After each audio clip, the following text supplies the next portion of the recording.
can use the alcohol-based hand sanitizer. We talk about washing your hands all the time. That's very important to do, but it's the person-to-person transmission that we're mostly concerned about. But you talked about the number one goal, hand washing, disinfecting surfaces. We advise people to cough into their elbows rather than out into the air.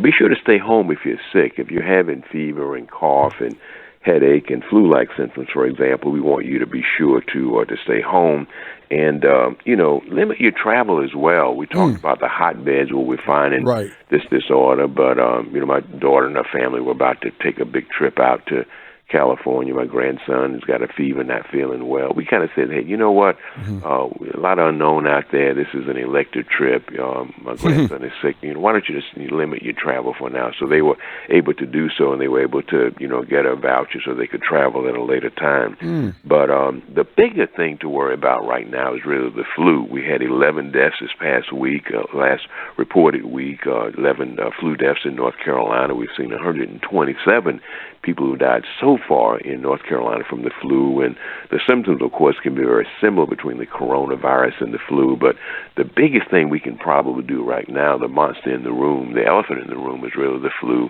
Not too late to get your flu shot, and in terms of making the distinction between the two, they're very close. The coronavirus can cause fever, cough, and shortness of breath. Of course, the flu can cause the same thing. Fever, cough, shortness of breath, body aches, chills, headaches, and so forth.